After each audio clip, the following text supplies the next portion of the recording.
Cause she don't want no puppy. She want a big dog. Big dog. Y'all can't even see that. I done did too much and y'all can't even see it. How y'all doing? These grapes is delicious, y'all.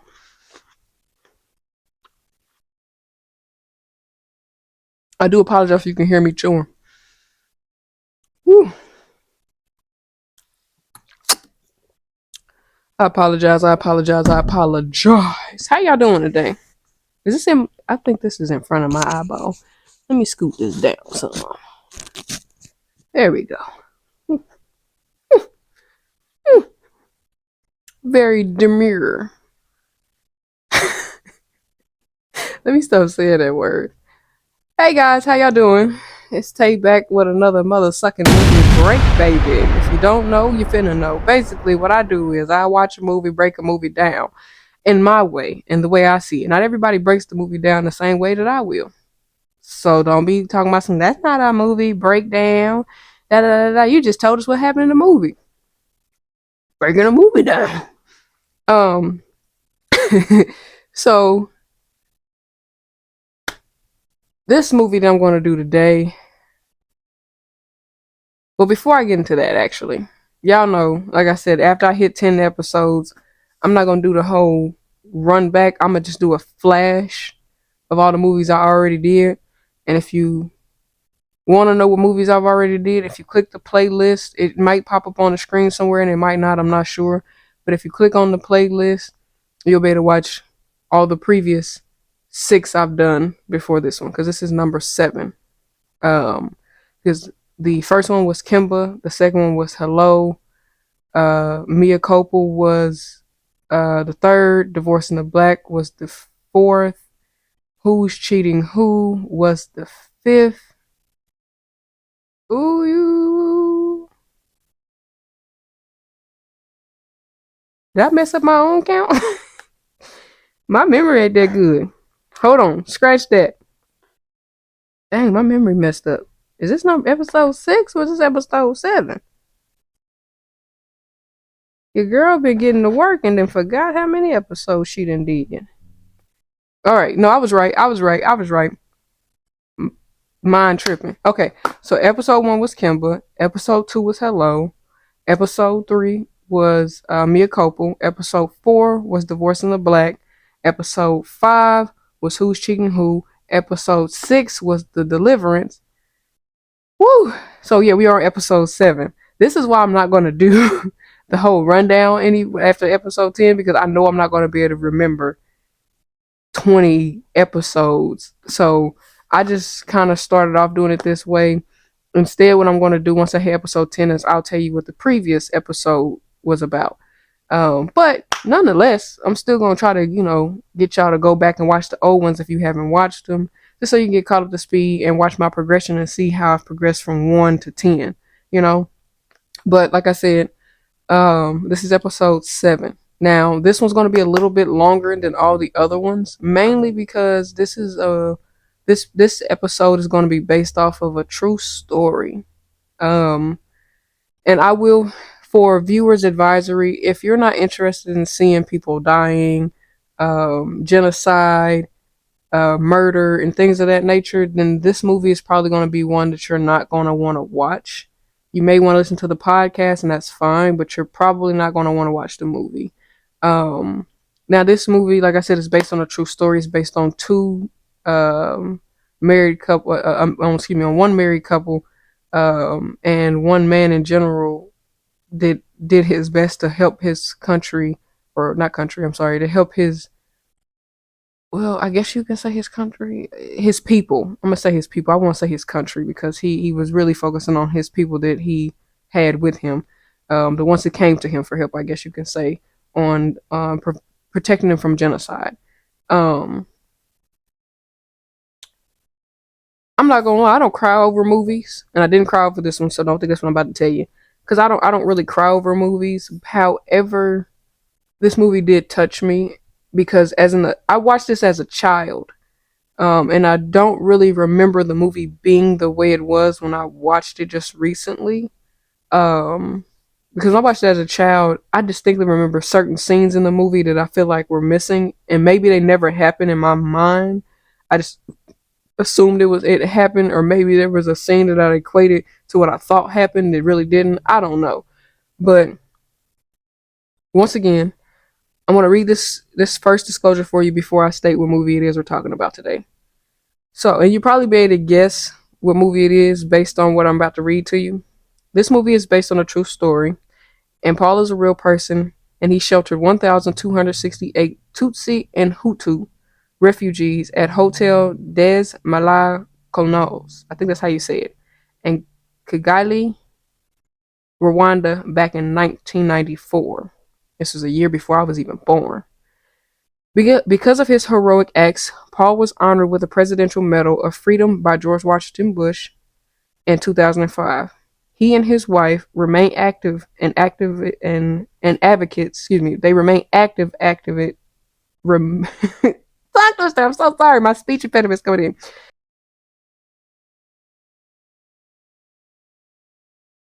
They remain active advocates for genocide survivors and Tutsi people. Over 800,000 of Tutsi and Hutus were killed for trying. And if I'm saying that incorrectly, I really apologize. Or should I? Were killed for trying to protect against the murdering and slaying of Tutsi people. The actual difference between Hutu people and Tutsi people are that Hutu people are dark skinned and typically shorter, with stockier, broader noses, as to where Tutsi people are typically taller, lighter, with leaner, narrow noses. This is basically a self hatred type of film, in my opinion. It's like this is showing how that light versus dark, that self hatred within is what this is what is it comes out to me at least. And the battle between light and dark, like I was saying earlier, this is what this is. Although they say it's not a biological difference, but much of a historical power dynamic. If you would like to know more about their story, you can go get his book, and I'll tell you what the book is in a second. You can go get his book, or even look up the story on Google, or like I said, look up his book, and you can find more about the story. Once again, if you are sensitive to murder, genocide, and all things of that nature, and when I say sensitive, of course we all are usually sensitive to murder. But when I say sensitive, I mean like physically having to see things of that nature, including children being murdered. This is probably not the movie for you to be watching. I will tell you that up front. Now, if you haven't guessed by now what movie we're talking about, that's fine. I'm going to read a little bit more to you, and then I'll tell you what movie this is. The Where was I at? Oh, here we go. Um, the gentleman that I just mentioned, Mr. Paul, and his wife, Tatiana, are still actually alive to this day. Paul is 70, Tatiana is 65. The two books that he have written is Ordinary Man and Ordinary Man, the true story behind. And if you haven't figured out what movie it is, I'm about to tell you the name of the movie based on the name of this book. Once again, it's An Ordinary Man, the true story behind Hotel Rwanda. This is the movie we're talking about today, Hotel Rwanda. And baby, when I tell y'all I took some notes on this one, so that's why I said this one's gonna be a little longer. So if you want to watch it in a two-part, hey, that's fine with me. But the notes I took on this laptop, they go on, baby. These notes are extensive. And it's just because it was so much going on while watching this movie that as a child, okay, so there was a scene in the movie from what I just recently watched where they were in the rain, but as a kid, or at least in my back part of my brain, I could have sworn as a kid it was a scene in that movie where the hotel flooded with water and they had to leave. I thought that's what I remember seeing, and I could be wrong. I could be wrong. But anyway, once again, the movie we're talking about today is Hotel Rwanda, and it's about a genocide of Tutsi people and Hutu people who were defending Tutsi people. Once again, like I said, over 800,000 people were murdered. Children, women, men. It didn't matter. If you wasn't Hutu and Hutu all the way, they were killing you. And yeah, it was sad. Now there are quite a few people in the movie. There's a lot of people, like way more than what the Deliverance had. It's a lot of people in this movie. However, unfortunately, I'm not going to be able to go down the entirety of the list. If you want to know all the people that were in the movie, go to Google, type in Hotel Rwanda, click on IMBD, and it'll tell you the entire list of everyone who was in the movie. But I will rattle off some of the people that kind of had a bigger, more than just a few lines, and was seen more than just a few times. First off, we had Mr. Don Cheadle. He played Mr. Paul Rusa Bagini. And if I butcher these names, please forgive me. He was the hotel manager at Hotel Rwanda. Uh, Sophia Okindindo played Tatiana Rus Rususe Bagini. I'm sorry. I'm just gonna call them by their first name because I'm gonna butcher these last names. Tatiana was Paul's wife, and then we had Ofentisi Modicili playing Roger, which was Paul and Tatiana's son. And then we had, I hate when the thing wants to try to correct your spelling. Like if I spell something a certain way, leave it alone. I didn't ask you to fix it.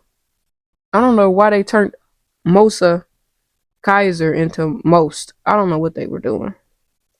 I don't know why I did that. But anyway, Mosa Kaiser, who plays Elise, which is also Paul and Tatiana's child, their daughter.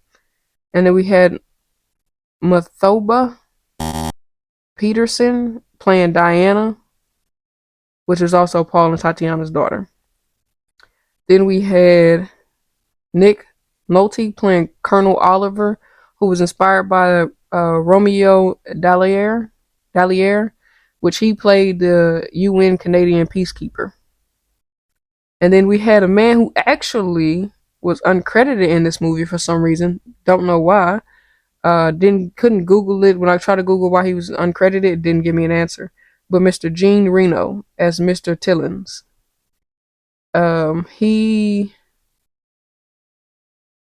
I believe his character wasn't necessarily a president, but it's hard to describe what his character was because they really didn't explain what his character was. And since he was uncredited, I couldn't find exactly who his character was supposed to be.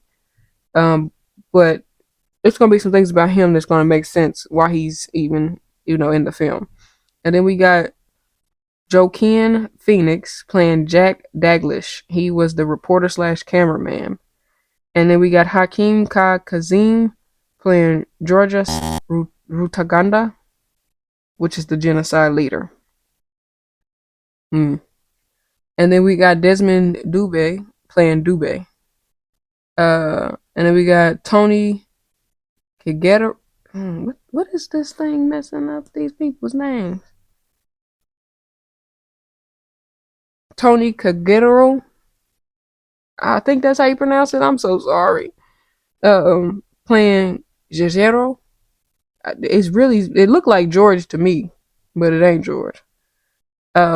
Which I can't stand that motherfucker. He's a hotel worker. And then we got Fana Mokino playing General Bazimuganda. And then we got Kara Samora playing Pat Archer. Now, some of these people might have been I want to say a few of these people might have just been put in here. Maybe just to boost the film, maybe. But those are our characters, and I'm sorry it took me so long to get through because these are names I do not know how to pronounce. You will see their name in their picture, of course, as they pop up like normal. I will say this: this movie is not funny in no way, no form. But the acting that them extras was doing, see, they don't make movies like this no more. Because back in the day, them extras was extra. Okay, they was acting like they had lines. Okay. These extras these days, they don't even give you no reaction. yeah, some explosion will happen and they'll be sitting there still eating their salad. Like, give me some. Oh, give me some sphere. Like, Jesus, act, do something. Excuse me, I need a great break. But anyway, we just gonna go down my list. And I'm sorry if I don't look at the camera that often because I kind of need my notes to kind of walk me through how, you know. And if you guys ever want to see all my notes, because I'm not going to go over everything, I wrote a lot of stuff down. But if you guys ever want to see my notes, let me know. And what I can do is I can actually, uh, I guess, video record the notes and give you guys a video of all the notes I've taken for all the movies. Eventually, it'll probably get to the point where I'll stop taking notes and just do like key subjects that I want to talk about from the show or movie or whatever.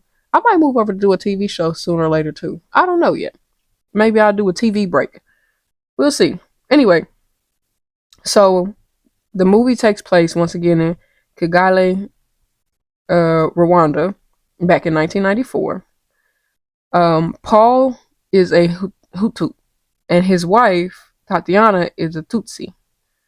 Um, and it opens up showing Paul going to go meet with Georges, which is once again the genocide leader. He doesn't know this at the time, but that's who he goes to go meet. That's who he's paying for the beers, the liquors, and stuff like that for the hotel. This is who he goes to go get this stuff from.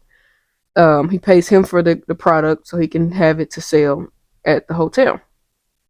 Well, it's a scene in the movie where one of the gentlemen was picking up a crate and moving it, and he tells him to put it back. Like that's not product to be sold. Put it back.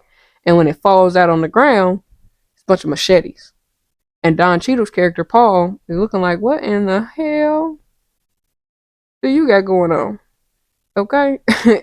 And the guy's just, he's like, oh, don't worry about this. I think he lied and said that it was from someone in China sent him a gift or something he said in the movie.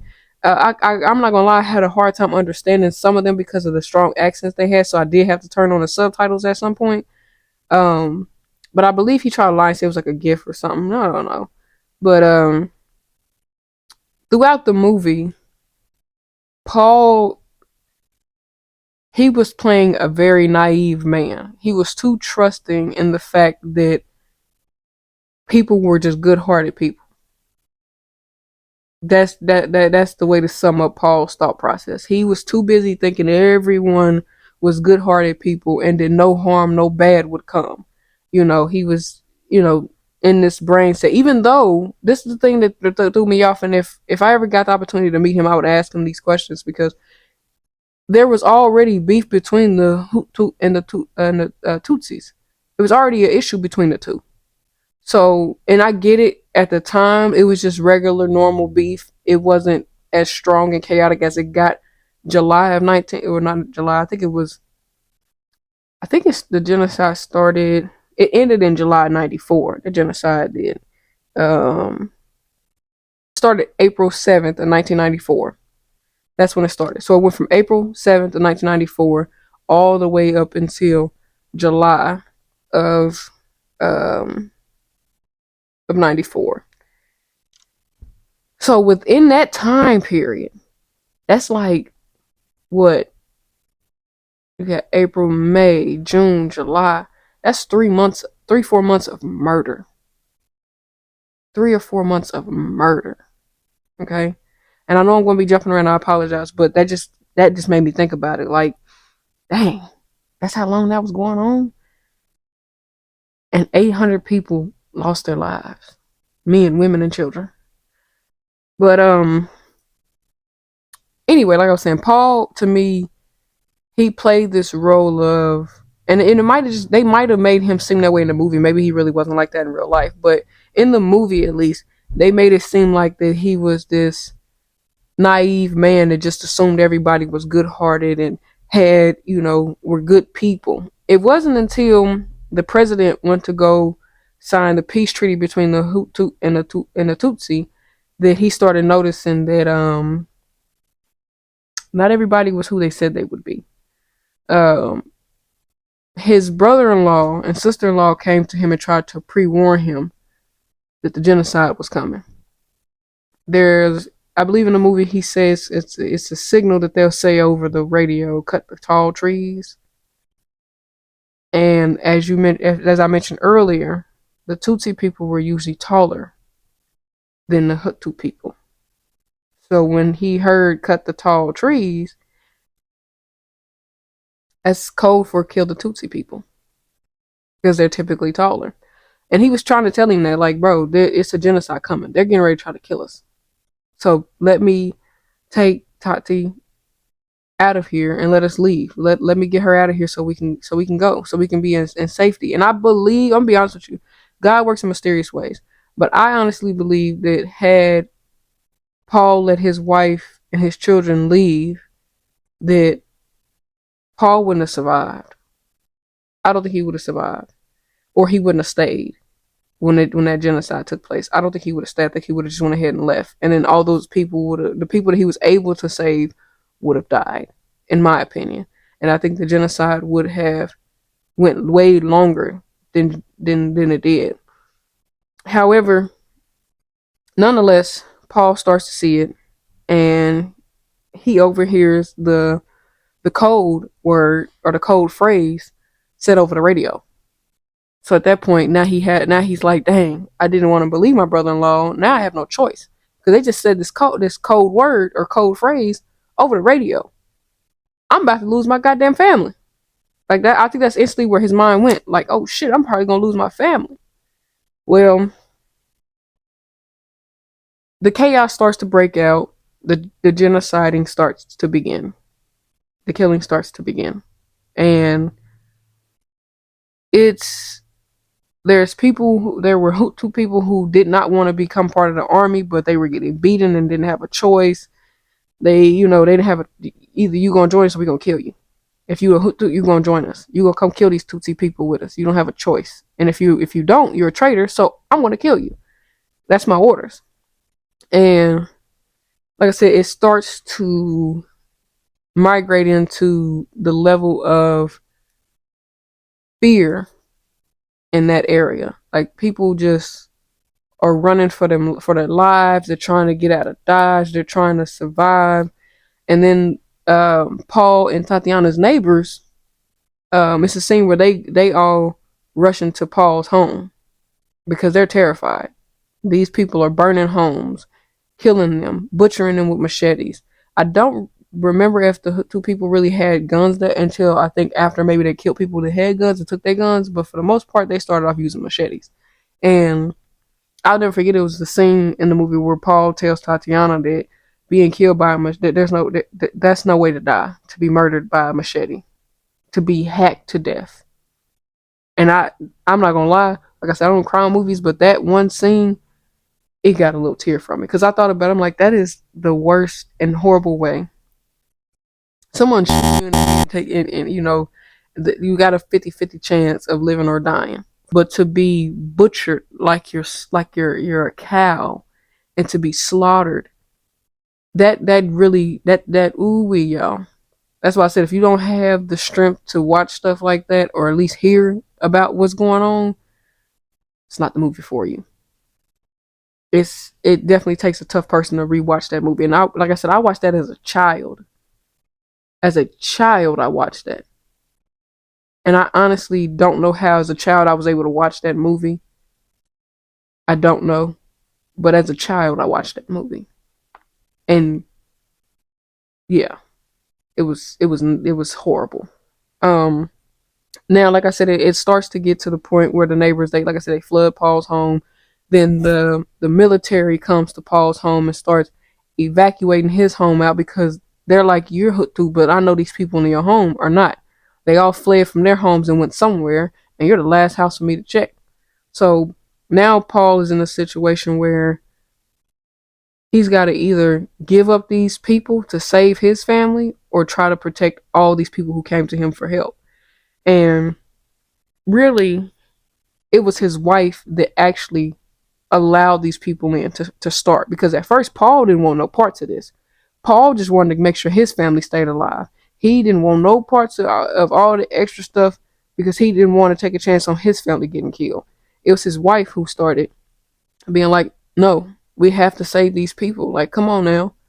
And I think Paul's heart couldn't take what he was seeing, people being beaten, people being killed. I think at some point Paul was like, okay, fuck it. I'm going to do what I can to try to save people. So the military wanted, he was like, I'll give you whatever you want to save these people's lives, man. What do you want?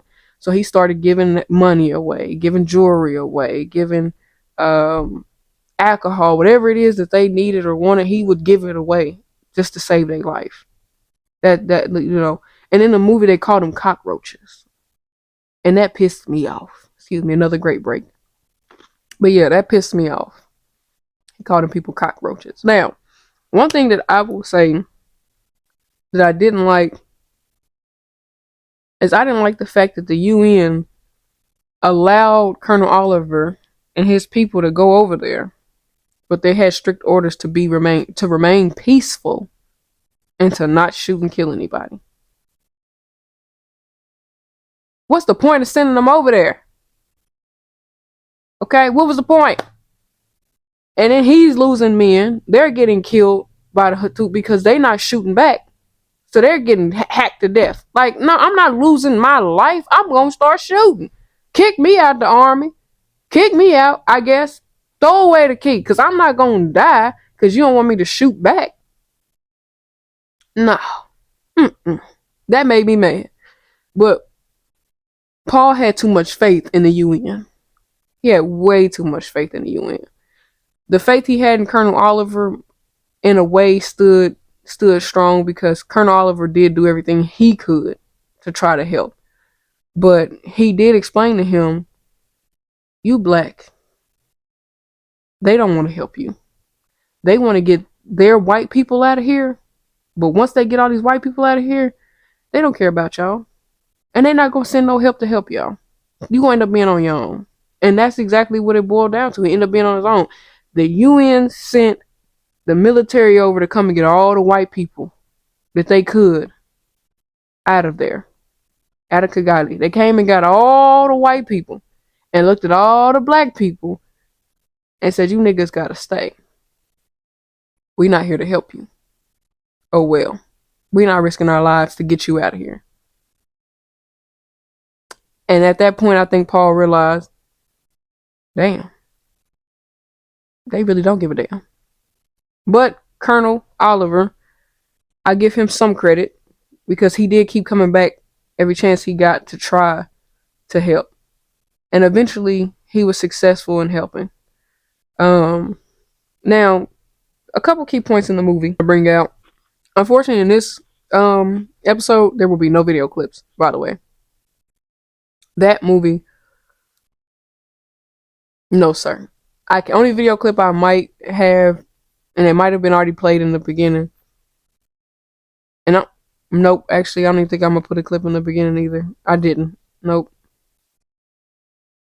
Because there were some happy parts in this movie, but there weren't enough for me to film. The things that happen in that movie, I don't want to even put on my screen. Because it's that sad. Okay. Now, some things I want to point out. The one character I talked about earlier, George, I think that's how I don't know how to pronounce it. You know, French and them, they names be pronouncing different. He's a hater. Okay, because there was a scene where the UN came back to get a group of people, right? And Paul's family was one of them group of people who was getting on the shipment to get out of there. And old buddy boy, who's a hater, who had been a hater from jump, calling people cockroaches, and he looked like a goddamn cockroach. This dude right here. Oh, he got on my nerves. Okay? He had the nerve to go get in one of the hotel vans to go snitch and tell the Hutu military, oh, Paul's wife and kids is gonna be on that truck you gonna see going by. Them, they trying to sneak Tutsis out of here. Y'all might want to go get them. He snitched. And damn near got Paul's wife and kids killed. But at that point, that's when Colonel Oliver had enough. Baby, he had enough. He came, he was like, all right, I'm sick of this shit. Back up. Now, he did take him back to the hotel because they shot out the tire of one of the trucks, so they really didn't have a choice. They had to turn back around and go back to the hotel. But Colonel Oliver was over it. But then that happens. Then Paul reaches out to Mr. Tillins for help as well to prevent the Hutu from constantly coming back to the hotel. He reached out, asked for assistance. They got some assistance. They bought some time. They kept them off of them for a while, but it didn't really matter because they was going to keep coming back. They only listened for so long. Well, after that ran dry, he tried General Bazuma, but Bazuma. I forgot to pronounce the general's name, but he tried this dude right here, and shit. He eventually bailed on Paul too. When Paul couldn't give him what he wanted, he bailed on Paul too. But then Paul had to play a mind game with him, like you keep playing around, and they already saying that you part of the reason why the genocide is going on. He all like, you gonna tell them I ain't I ain't telling them shit. You don't want to help me? I ain't telling them shit. So they go back to the hotel, and the Hutu had took over the hotel at that point. They started pulling people out the hotel, trying to kill people and everything else. But General gets there, he starts making them evacuate. He's making them leave and all that other stuff, right? Well, Paul gets in there, and he think, because he told his wife that that they kids. Spoiler alert! I'm sorry, I'm about to spoil some stuff. But he tells his wife that if he ends up dying or don't make it or whatever, that her and the kids need to jump off the roof, the high roof of that hotel, and kill themselves because he don't want them to be butchered with no machete. And when he came back to that hotel and seen it was ran over, but with the Hutu military, he instantly assumed his wife had jumped. He just instantly assumed. But lo and behold, she did not. Her and them kids was perfectly fine. But in the movie, Tatiana kept asking, has anyone seen my brother and my sister-in-law? Have anyone seen my nieces and nephews? Well, the only ones that had been seen, Pat Archer, which is the Red Cross woman in the movie, she said she had seen the girls. They were with an older lady. But brother-in-law and sister-in-law, or brother and sister-in-law, were nowhere to be found. Tatiana instantly said they dead. They don't leave. They wouldn't leave their little girls behind. They're dead. And the amount of people who died, she's probably correct. They probably were murdered. And unfortunately, because there was so many dead bodies everywhere, who's to say? Who knows which one would have been them? Where they could have been? Where they were laying? And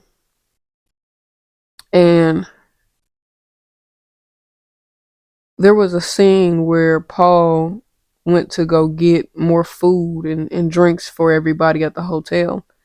And old buddy boy, this guy right here, he like I said, he's a genocide leader. He's the leader of all this. And he knows Paul is helping some of the Tutsi people, but he's not gonna kill Paul behind it. I still to this day, I don't know if it was just the luck of the draw, the luck of the faith, the luck of God, but he didn't kill Paul right. He could have killed Paul right then and there, and then went in and slaughtered the rest of them people because they wouldn't have had no more help.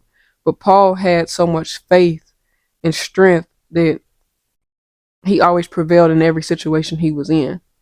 And when he got done getting what he needed from oh boy, because I'm butchering these names. So when he went back and got what he needed from him, he tells him to take the River Lane Road, the River Road, because it's a clear path. It wasn't no clear path. He lied to him. He wanted him to see. He wanted him to see that. Instead of him taking back the path that they took to get there, it took a different path. because he trusted this guy once again, that this guy was telling him the truth, and what he had to see, it shook him. And the fact that he was able to stay semi-sane and not lose his mind in front of all those people about what was going on, I hands down applauding, because that was a lot. It was a lot, but nonetheless, like I said, eventually the UN, or AKA Mr. Colonel Oliver, was able to help them get to some type of safety. Now, the nieces were missing. Tatiana's nieces were missing. Um, and they just assumed that the girls had been killed too. They couldn't find them. You know, it wasn't until Pat Archer went into a tent and she noticed one. And she luckily, praise the Lord, but she luckily was able to stop the bus that Paul and Tatiana was on and was like, come see this. And they ended up finding the girls and took the girls with them, of course. And I believe they went to Tanzania. Now, that was a quick run through of the movie and also a little bit of explanation and how I felt throughout the process. I'm going to be completely honest. I feel like a lot of people probably need to see that movie. A lot of people who have no knowledge of self-hatred, who have no knowledge of what a genocide actually looks like and what it can make you feel, watch that movie. Watch it. You're gonna sit there and see that movie, and it'll bring a tear to your eye somewhere. It definitely would. It'll bring a tear to your eye somewhere, because just my visual, my revisualing, my reimagination of what I saw can make me cry. And I don't really cry over movies. Like, just thinking about the fact that this is a true story can make me want to cry. Because it's sad. But it is something that a lot of people probably needed to see. The truth. But, you know how I do at the end of the podcast, I get to telling y'all how I feel. And I haven't been rating these movies as of lately. I do want to say, for me personally, because of the kind of movie this is, genocide thriller, I'm going to have to give this a 10 out of 10. Because they didn't shy away from showing us the truth in this movie. And this is why I say they don't make movies like this anymore, because they didn't shy away from telling us the truth at all. They didn't shy from showing us what those people had to go through. And it touched me. So I'm going to give it a 10 out of 10. Acting performances, 9 out of 10.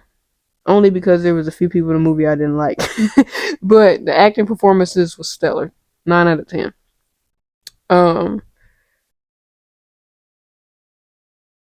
Now hold on. Before I conclude, in the end of the movie, Tatiana and Paul were showing pictures of their niece and nephews to people. And the picture that they showed versus the kids that they found, them kids didn't even look the same. I do want to point that out. I do. I'm gonna point that out because that threw me off. I'm like, why they don't look the same? Them girls didn't look the same. They look completely different. But the ending was great because at least Paul and his family and his nieces were safe at this point. It still was heartbreaking the amount of people who lost their family. There were families completely wiped out. There were families that were completely wiped out with no more bloodline left, unless their bloodline had already left and went to somewhere else. What pissed me off is the fact that they only gave a damn about getting all them white people out and said, fuck the rest of y'all. If y'all get killed, y'all get killed. You should have left. Like they could just get on a plane and avoid getting butchered to death. That pissed me off, okay? Now, it takes a strong person to do what Paul and Tatiana did. and plenty of other people who were a part of helping Paul and Tatiana. It takes a strong person, it takes someone with guts, it takes someone knowing that the only way out of this is either alive or dead. So I'm going to do the best I can to walk out of this alive. That was some guts. That was some guts. I don't care what nobody say, that was some guts. Now, the good thing about this situation, at least, the only good thing that comes out of it is George Rutaganda and the general both got. George got sentenced to life in prison, and then the general, he was captured in Angalo, but transported to the UN War Crimes Tribunal. No, he was the one who was in Tanzania. General was. I believe Paul and his wife actually are in Belgium. My bad. Paul and his wife and his family went to Belgium. The general was the one who got transported to Tanzania. And yeah, those two, they got got. And I hope all of the ones that they can at least find and prove that were involved in killing people and doing that genocide, I hope every single one of them got what they deserved, whether it was prison or in the ground. But I hope they all got what they deserved, because y'all went through and wiped entire families out. Men, women, and children. And the thing that hurts me the most is that y'all didn't have enough common decency to spare those babies. Like, that's heartless. You killing kids, bro? I get it. The grown people can try to defend themselves, but them babies was harmless. Harmless. There was nothing that they could have did to defend themselves. And y'all killed them. All because of the way they looked. Because that's what it sounds like to me. It was because they looked different than y'all did. It's a repeat of slavery. Look different than me, I'm going to treat you different. And that's the sad part about what we're living in today. And if there's one thing I want you to take from this episode today is, do not treat your neighbor funny because your neighbor looks different. Treat your neighbor according to how they treat you. If they mind their business and don't bother you, you mind your business and don't bother them. If they want to be arrogant and ignorant, let them be arrogant and ignorant over there. Don't tolerate no bullshit from them. But I'm just saying, you don't have to always fight fire with fire. As my mama used to always say, it's more than one way to skin a cat. And I have been tell you with another movie break. Y'all stay blessed, love one another, and have some peace and prosperity. Peace out. Oh, one thing I forgot to tell y'all is, please like, comment, subscribe, and share. And if you want me to do more serious movies and true stories, drop them in the comments. Let me know what movie you want me to do, whether it's a true story or just a movie in general. I don't care. It can be a comedy, thriller. I'm afraid of horror movies, but I will do them. I will do any and every movie that you guys put out there, as long as it's something that I can mentally handle watching and doing. If it's something I feel like I couldn't mentally handle watching and doing, I will politely decline. However, I got a lot of movies I've seen and a lot of movies I haven't seen. So, once again, feel free to comment, share, like, and subscribe, and tell me what you guys think and what you guys want. This is being big dog Tay with a movie break, and I love you guys. She don't want no puppy, she want a big dog.